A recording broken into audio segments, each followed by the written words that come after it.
바울이 아레오바고 가운데 서서 말하되 아덴 사람들아 너희를 보니 범사에 종교심이 많도다. 내가 두루 다니며 너희가 위하는 것들을 보다가 알지 못하는 신에게라고 새긴 단도 보았으니 그런즉 너희가 알지 못하고 위하는 그것을 내가 너희에게 알게 하리라. 우주와 그 가운데 있는 만물을 지으신 하나님께서는 천지의 주제시니 손으로 지은 전에 계시지 아니하시고 또 무엇이 부족한 것처럼 사람의 손으로 섬김을 받으시는 것이 아니니 이는 만민에게 생명과 호흡과 만물을 친히 주시는 이심이라. 인류의 모든 족속을 한 혈통으로 만드사 온 땅에 살게 하시고 그들의 연대를 정하시며 거주의 경계를 한정하셨으니 이는 사람으로 혹 하나님을 더듬어 찾아 발견하게 하려 하심이로되 그는 우리 각 사람에게서 멀리 계시지 아니하도다. 아멘. 사도행전 17장 22절로부터 27절 말씀, 창조주 하나님께서 우리 각 사람과 가까이 계신다는 제목으로 선포하도록 하겠습니다. 말할 수 없는 은혜가 우리에게 있는데 그것은 창조주 하나님께서 우리와 가까이 계시고 우리의 아버지가 되어주셨다는 사실입니다. 굉장한 은혜죠. 하나님께서는 성도나 세상 사람 모두에게 가까이 계셔주시는 분이에요. 오늘 이 자리에 오늘 보고 싶었던 형주 선생님 못 나오셨는데 예수님 아직 안 믿으신 분들, 여러분들 곁에도 이 땅 가운데 사는 날 동안 하나님이 가까이 계시기 때문에 예수님을 믿으면 그 하나님이 여러분의 아버지가 되어서 가까이서 돌봐주신 은혜를 입으실 것입니다. 그 전도 우리 합시다. 성도 여러분에게 드리고 싶은 말씀은 그리스도의 십자가 보혈로 그 사랑을 확증해 주신 우리 아버지께서 창조주 하나님이시라는 것입니다. 우리 아버지가 창조주세요. 무에서 온 세상을 창조하신 하나님께서 성도와 불신자 모두에게 가까이 계시는데 여기서 가까이 계신다고 하시는 말씀에는 여러 의미가 있습니다. 한 네 부분 정도로 이 말씀의 의미를 살펴볼게요. 첫째로 공간적으로 가까이 계십니다.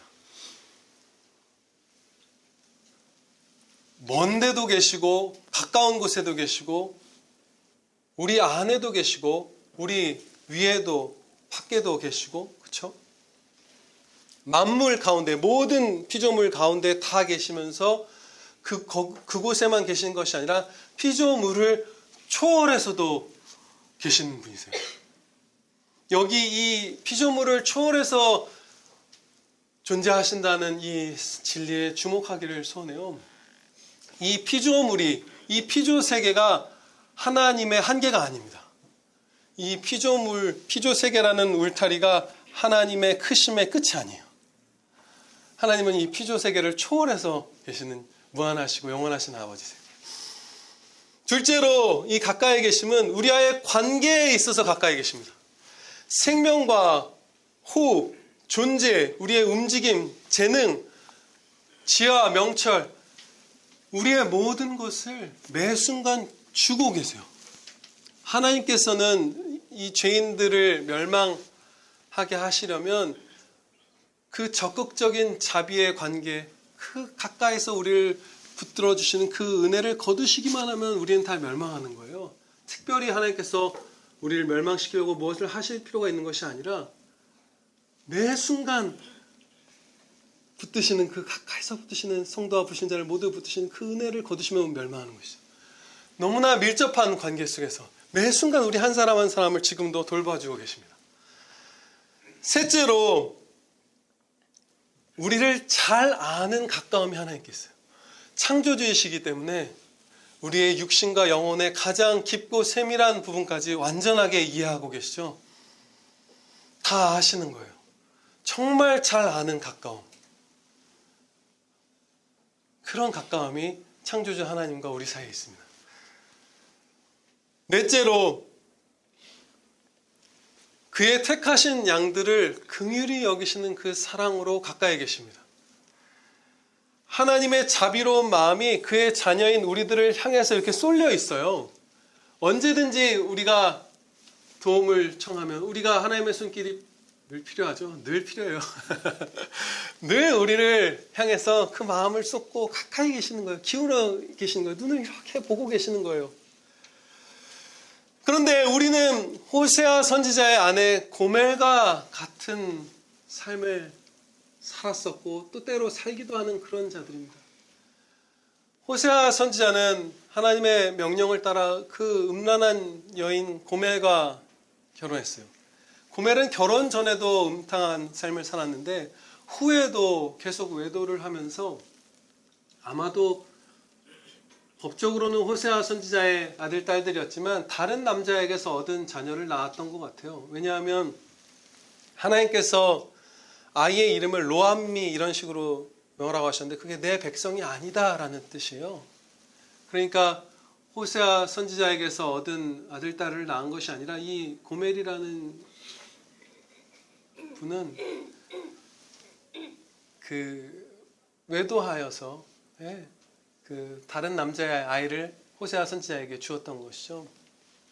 그런데 하나님의 사랑을 받아서 호세아 선지자는 하나님께서 이스라엘 백성을 사랑하시듯 하나님께서 우리를 사랑하시듯이 그 고멜을 계속해서 뜨겁게 사랑합니다. 우리가 얼마나 많이 하나님을 잊고서 세상과 사랑에 빠졌던가, 그렇죠? 우리가 얼마나 예수님을 희미하게 지어내고서 세상을 쫓아서 우리가 살았던가, 얼마나 탐욕의 우상 숭배와 나를 높이는 것과 사람을 높이는 것들 서로 칭찬하며 그렇게 세상 가운데 그 교만 가운데 취해 있었던 적이 얼마나 많았던가, 사람을 의지했던 적이 얼마나 많았고 하나님보다 자녀를 사랑했던 적이 얼마나 많았고, 그렇죠? 우리는 고멜과 같은 그런 자들이에요. 계속해서 외도했던, 또 때로 하는. 그렇지만 하나님께서는 긍휼로 우리와 가까이 계신다고 하셨죠. 뭐라고 말씀하시냐면 호세아서 11장 8절 말씀입니다. 바로 그 고멜과 같은 우리에게 주시는 말씀이에요. 에브라임이여 내가 어찌 너를 놓겠느냐, 이스라엘이여 내가 어찌 너를 버리겠느냐, 내가 어찌 너를 아드마같이 놓겠느냐, 어찌 너를 스보임같이 두겠느냐, 내 마음이 내 속에서 돌이켜 나의 긍휼이 온전히 불붙듯 하도다. 아멘. 이게 우리를 향한 하나님의 사랑이에요. 이 예배 가운데에서도 우리 순간순간 이상한 생각 들고 집중 안 되고 막 그러죠. 그래도 붙들어 주신 게 하나님 사랑이에요. 그래도 우리의 귀와 마음을 열어서 생명의 말씀을 지금 먹여주고 계시는 게 하나님 사랑이에요. 긍휼로 가까이 계시고, 마지막으로 가장 행복한 가까이 계심을 살펴보겠습니다.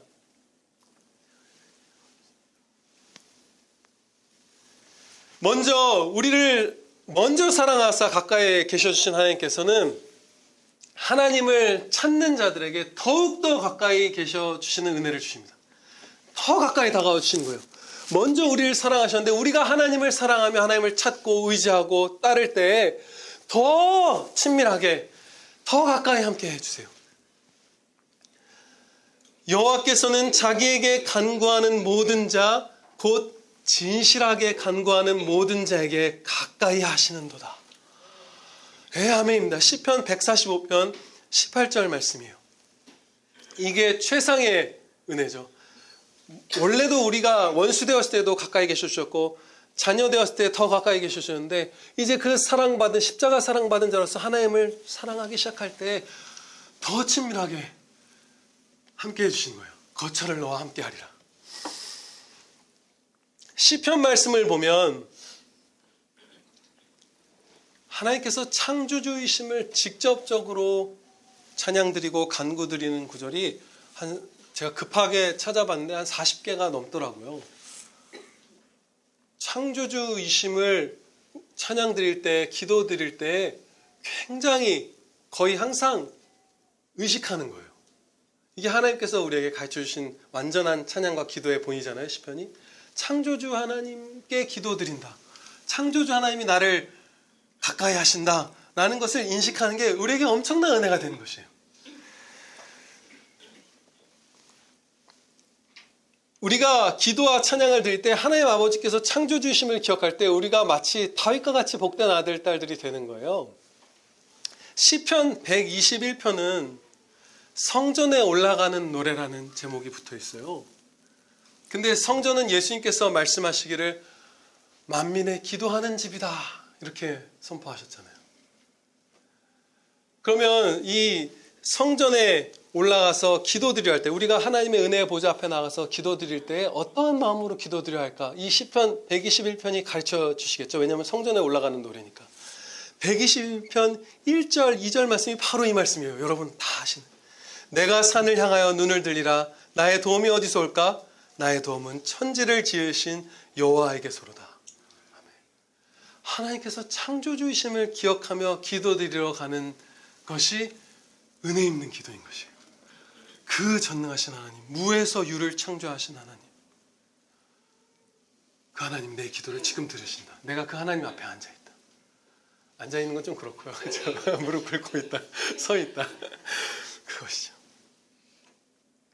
이와 같이 창조주 하나님께서 우리 아버지가 되어주시고 우리 가까이 계신다는 사실은 엄청난 은혜죠. 진실한 간구로, 순종으로, 묵상으로 이 은혜를 더욱더 누리면서 찬양 드릴 수 있어요. 이제 하나님께서 가까이 계신 것이 얼마나 큰 은혜인지 좀 더 구체적으로 살펴보도록 하겠습니다.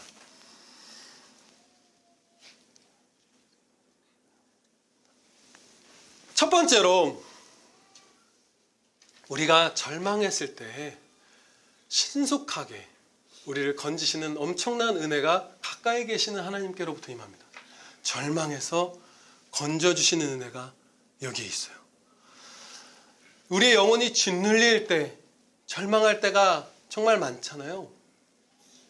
우리가 연약하기 때문에, 어리석기 때문에, 죄악되기 때문에.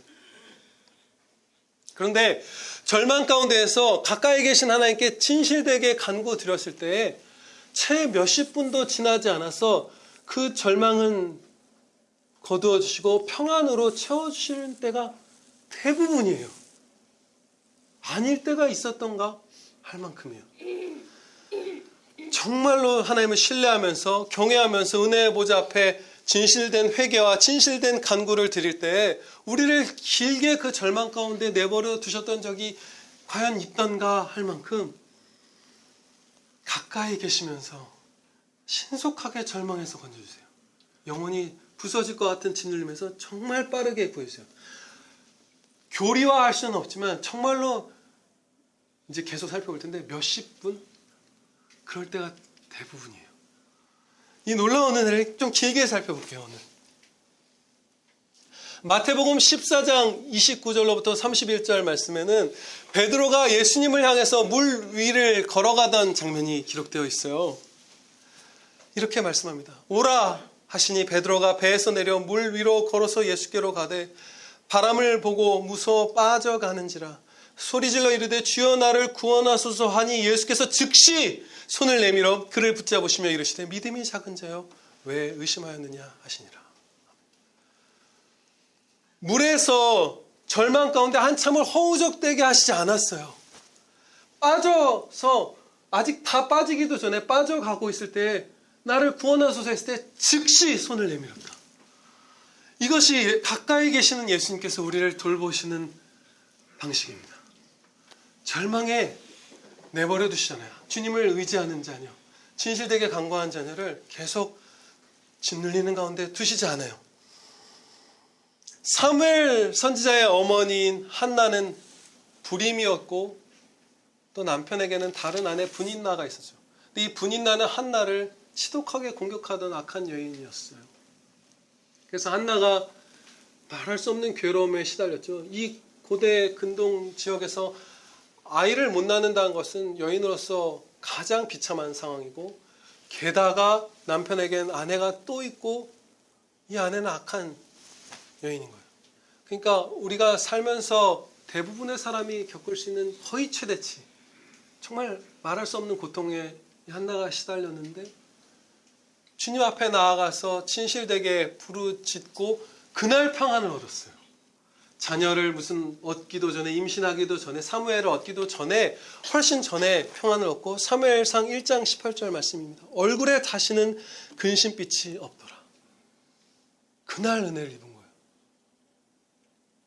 얼마나 비참했을까요? 두 아내.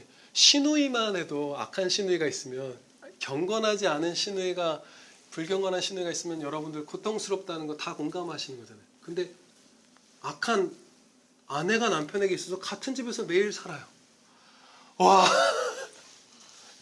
그리고 계속 살아야 돼요, 앞으로도.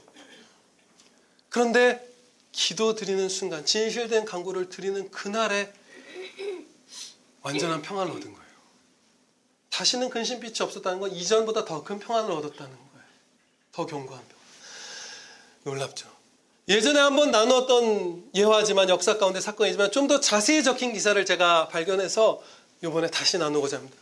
1873년 11월 15일 장로교 장로였던 변호사 호레이쇼 스페포드 형제의 아내와 네 딸이 탄 배가 침몰했습니다.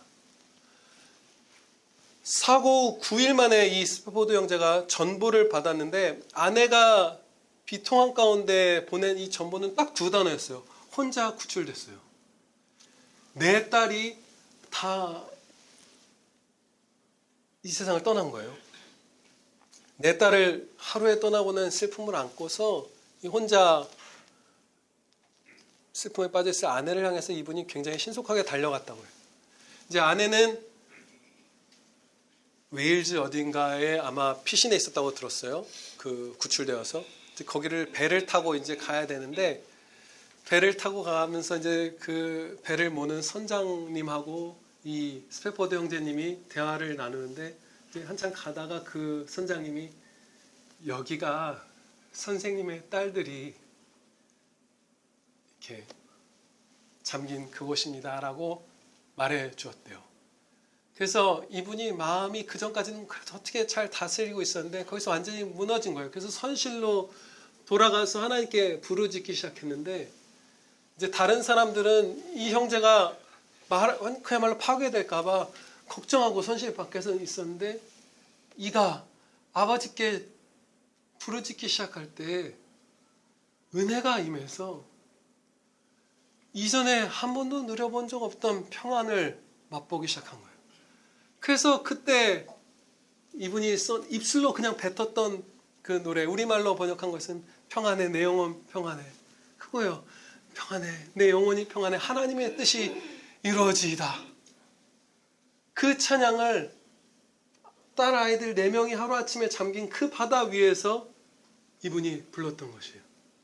그리고 이전에는 한 번도 경험해 본 적 없는 수준의 평안이었다고 이분이 고백을 해요. 그날이죠. 그 순간이에요. 며칠이 지나서도 아니에요.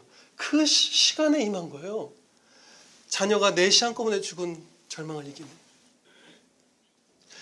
제가 이것도 말씀드렸던 사례죠. 합신의 안상혁 교수님이 20살에 척수암으로 시한부 판정을 받았을 때 방으로 돌아와서 한 10시간 이렇게 망연자실해서 있다가 평소에 늘 하나님께 혼자 경건회로 예배드리고 묵상하고 기도드리던 그 시간이 되었을 때 주님께서 불러주셔서 기도드리기 시작했을 때, 그때 그 시한부 인생이 된 청년이 그 절망에서 벗어났어요. 당일에. 지금 계속해서 같은 사례를 보는 거예요. 몇 시간도 아니에요. 진실되게 부르짖을 때 그야말로 몇십 분 만에 회복이 되는 거예요.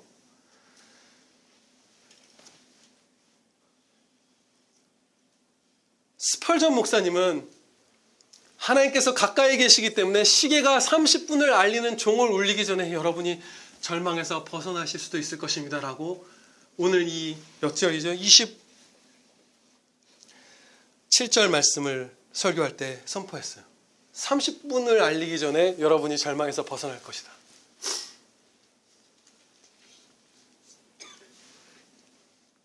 여호와께서는 자기에게 간구하는 모든 자, 곧 진실하게 간구하는 모든 자에게 가까이 하신도다. 물론 진실된 간구가 없다면 절망과 슬픔과 원망 가운데서 한 달, 1년, 5년, 10년도 우리가 살 수 있어요. 그런 경험들 우리 다 있을 거예요.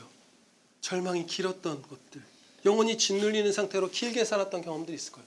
그런데 정말로 하나님 앞에서 진실되게 간구드릴 때 벗어난 경험 또한 여러분들 다 갖고 계실 거예요. 진실된 간구란 무엇이죠? 자신의 죄를 정말로 정직하게 다 고백하며 회개해야 해요. 진실된 다 토설하는 회개가 있어야 할 것이고, 그리고 온 마음으로 감사드려야 해요. 죄의 삭은 사망이라 영생은 하나님의 은혜라 그리스도로 말미암아. 우리가 원래 처했어야 될 것은 죄의 삭은 사망을 받는 것뿐이에요. 모든 것이 은혜로라. 십자가로 말미암는 은혜 가운데 제가 삽니다. 그 감사의 마음. 또 진실되게, 그래요, 이런 감사의 기도까지 드리지 못하더라도 정말로 진실되게 전적으로 하나님께 의존된 존재임을 고백하면서 오직 하나님께 온 영혼을 의탁하는 거예요. 진짜 하나님께 부르짖는 거예요. 하나님께 부르짖는 것 같지만 사실은 돈을 원하고 사실은 사람을 의지하고 이런 것이 아니라 정말로 하나님께 내 영혼을 의탁하는 그 절규라고 할 수 있어요. 그 부르짖음을 하는 것이에요. 그러면 그때에 그래도 절망 가운데 계속 있으려무나 한 상황을 전 한 번도 보지 못했어요. 그렇지만 물론 교리화할 수는 없어요. 30분 만에 무조건 평안할 것입니다. 이렇게 할 수는 없어요. 그렇지만 저의 평생의 경험, 스페포드 형제님 같은 큰 환난을 겪은 적은 없지만 그냥 여러분들과 비슷한 삶을 살았던 저의 경험으로도 30분은 그 스펄전 목사님도 시계 종이 30분마다 울리기 때문에 그것을 든 것이지 15분마다 울렸으면 15분이라고 했을 것 같아요. 정말로 진실되게 주님께 의탁하며 부르짖을 때에 그때에 건져주세요. 즉시 손을 내밀어 주세요. 지금 선포된 말씀은 베드로 사도, 호레이쇼 스페포드 장로님, 안상영 목사님, 스펄전 목사님 그리고 저의 주관적인 경험이 아닙니다. 전혀 아니에요. 저는 우리 모두에게 해당되는 진리를 선포하였어요. 혹시라도 마음 한구석에서 이게 가능한 일인가? 의구심이 드는 분이 계실 수도 있어요. 그런데 창조주 하나님께서 우리와 가까이 계시기 때문에 이 일이 당연히 가능한 거예요. 오히려 우리를 지으셔서 영혼을 꿰뚫고 계신 하나님, 우리를 십자가의 독생자를 내어주실 만큼 사랑하시고 전능하시기까지 하신 하나님, 한 영혼마다 늘 가까이 계신 하나님이 우리를 절망해서 신속하게 그 사랑하는 아들, 딸을 못 건져주신다고 하면 하나님이 창조주가 아니라고 말하는 것과 마찬가지예요. 진짜 가능한 것이에요. 그리고 얼마나 이 신속하다는 말, 그래요, 건져주시겠지만 그렇게까지 신속한 걸, 네, 신속합니다. 시편 말씀을 제가 찾아보니까 어저께 속히 도와주시기를 구하는 간구, 정말 직접적으로 주여 속히 나를 도와주시옵소서라고 부르짖는 간구가 12번 이상 기록되어 있어요. 간접적으로는 더 많겠죠. 시편 말씀은 우리에게 완전한 찬양과 기도를 가르쳐 주시는 그런 말씀이잖아요. 이 속히 도와주시옵소서라는 간구가 시편 말씀에 있다면 이것은 응답받지 못하는 기도일 리가 없는 거예요. 아무리 이렇게 부르짖어도 하나님께서는 속히 안 도와주시는데 그래도 그냥 이렇게 막 비참하게 부르짖는 성도의 모습을 기록한 것이 시편이 아니에요. 진짜 응답받는 기도, 우리에게 기도를 가르쳐 주시고 찬양을 가르쳐 주시는 게 시편이잖아요. 그런데 거기에 속히 도와주시옵소서라는 간구가 계속 나오는 거예요. 반복하고 10번, 11번, 12번을 반복해서 나오는 거예요. 그러면 속히 도와주신다는 말씀입니다. 진짜예요. 한나의 이 은혜가 진짜예요.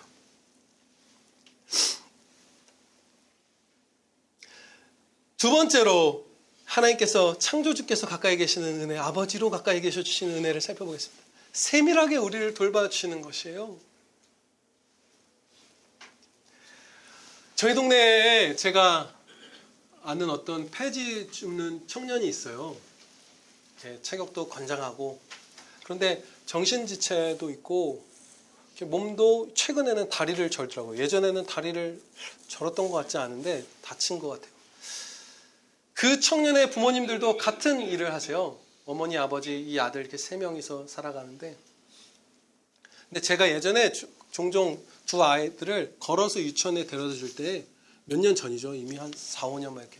그때 그 청년은 약간 그 공격성이 많아서 지나가고 있으면 막 길 맞은편에서도 막 소리를 지르고 이렇게 걸어오면서 지나가는 사람들을 조금 이렇게 두렵게 했어요. 저도 혼자 있으면 도망가면 되지만 이제 아이 유모차 몰고 있었기 때문에 아기는 앞에 유모차에 눕히고 큰애는 뒤에 유모차 발판에 세워서 데려다 준 상황이라 안 돼 하면서 안 마주치길 원하면서 이제 지켜주세요 하면서 지나쳤던 청년이에요. 근데 뭐 여러 가지 몇몇 일들이 있었고 어떻게 세월이 지나고 그 청년에게 은혜를 주셔서 저랑 가깝게 됐어요. 그래서 형이라고 부르는 사이가 됐어요. 저를 형이라고 불러요. 근데 나이가 제가 많은지 그분이 많은지 모르겠어요. 그래도 제가 많은 것 같아요. 근데 형이라고 이제 부르는 사이가 됐어요. 그래서 지나가면 형 이래요. 안녕. 그런데 이제 제가 지난주 한 몇 주 전이에요. 한 달 길어야 그 정도 됐을 때, 한두 달 됐을 때 그 청년과 그 가족들을 보다가 어떤 모습들을 보고 이렇게 비판적인 마음을 품었어요.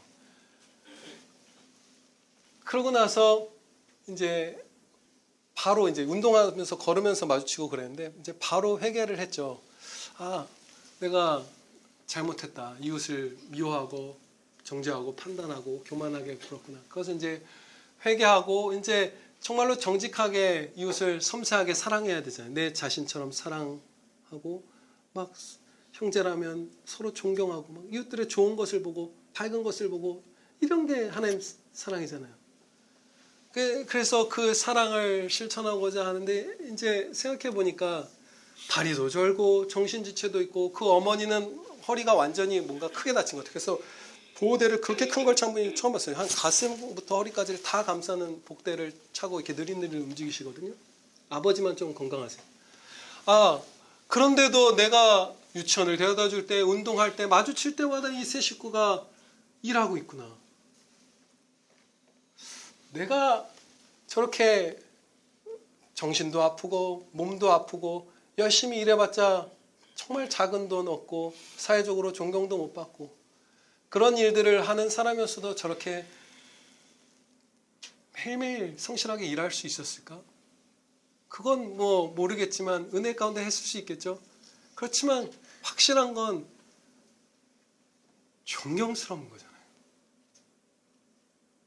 귀하잖아요. 그 부분은 반짝반짝 빛나는 거잖아요.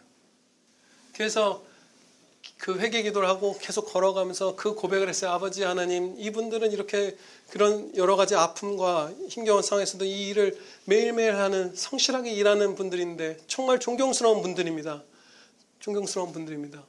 회개하고 고백하고 사랑을 이제 실천하고 은혜들을 구하고 이제 기도를 마치고 집으로 돌아왔죠. 그리고 나서 금요일인가 지난 다시 운동을 하다가 그 청년을 마주쳤어요. 그런데 정말 가까이 성도와 불신자 모두에게 가까이 계신 하나님께서 세밀한 사랑으로 섭리해 주시는 기적이 그때 일어났어요. 제가 이제 횡단보도에 서 있는데 누가 멀리서 저를 부르는 거예요. 그래서 돌아봤더니 여기서 한 저기 사모님 계시는 것보다 좀 가까워요. 서영수 집사님 거리 정도? 그거보다 좀 먼가? 그 정도예요. 그런데 그 청년이 처음으로 저에게 했단 말이에요. 한 번도 그런 얘기를 해본 적이 없는데 갑자기 형! 나 일해! 이러는 거예요. 그래서 못 들어서 뭐라고? 형, 나 일하고 있어. 마치 하나님께서 이렇게 말씀해 주신 것 같았어요. 네가 내가 준 사랑으로 바라보았던 이들의 존경스러운 모습, 네가 존경하고 사랑으로 그렇게 보고 그것을 나누기 원했던 그 존경을 표하기 원했던 그거 이제 해봐라. 키를 주시는 거예요. 그래서 야, 일하는 건 진짜 훌륭하다 너. 오늘도 하는구나. 그러면서 둘이 같이 걸어가면서 나는 교회에서 목사라는 일을 해. 너 예수님 아니? 예수님 믿고 구원받을 수 있어. 복음을 전하고 그럴 수 있었어요. 정말 세미하게 역사하시죠. 정말 불신자인 그 청년, 성도인 저와 정말 가까이 함께 하시죠. 얼마나 아름다운 일들을 말할 수 없는 섬세한 돌보심으로 우리를 돌보시는지 몰라요. 이게 가까이 창조주 하나님께서 우리 아버지로서 함께 계시는 은혜입니다.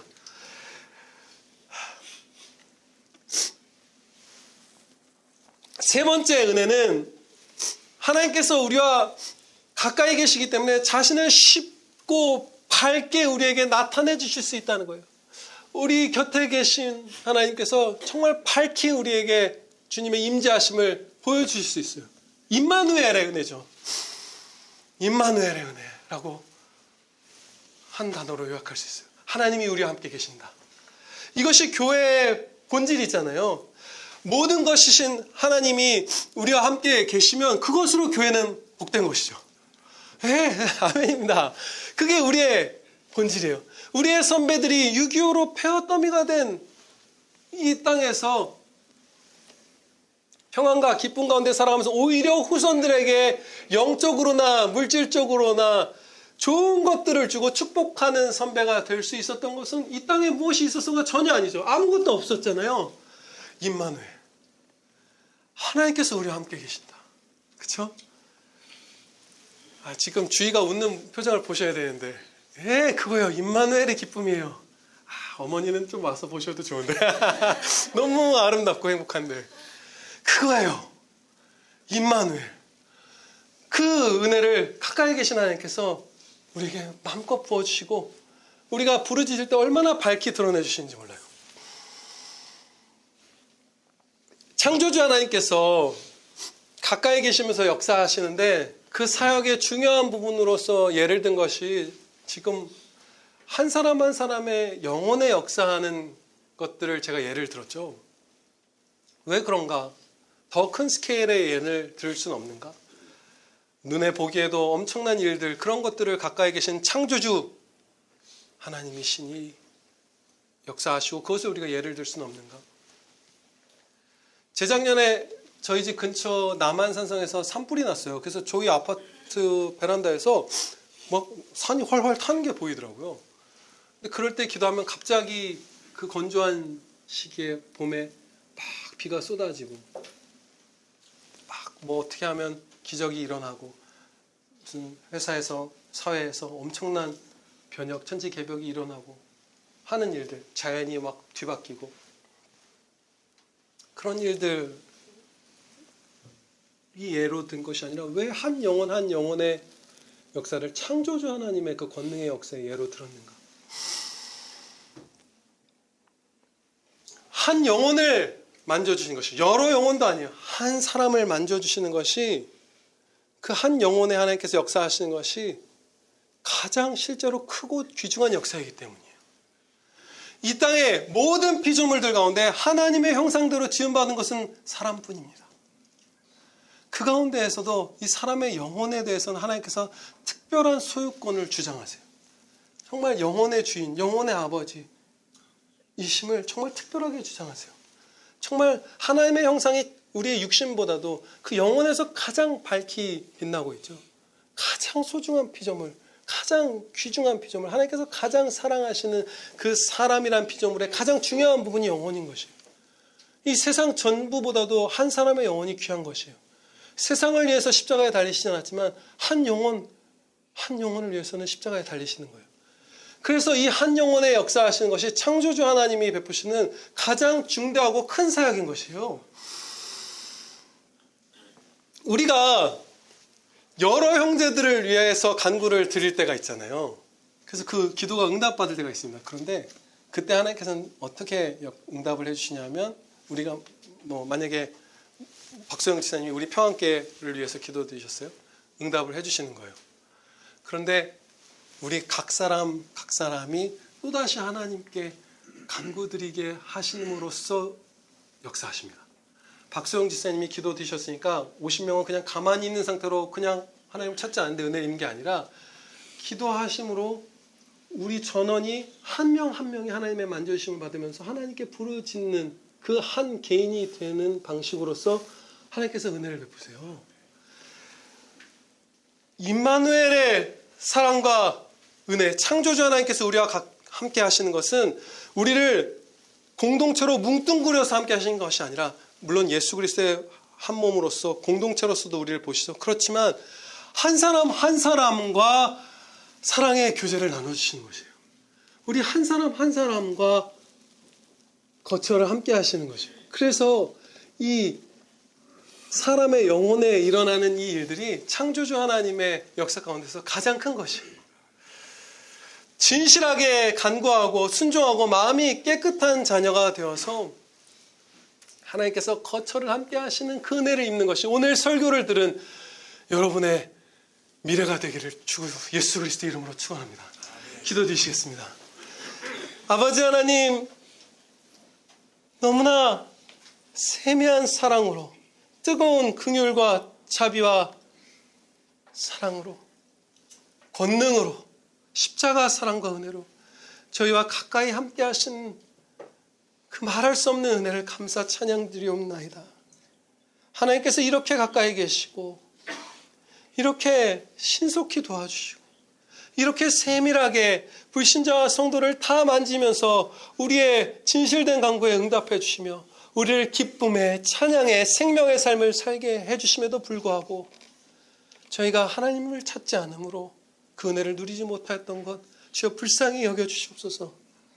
하나님을 찾지 않고 마음이 깨끗하게 하지 않고 하나님께 순종하지 않으므로 옆에 계시는 하나님을 탄식하게 하였던 저희를 불쌍히 여겨주시고 저희의 모든 죄를 용서해 주시고 이제 이전보다 훨씬 더 하나님을 찾고 따르며 임마누엘의 은혜를 누리는 복된 아들, 딸들 다 되게 하여 주시옵소서.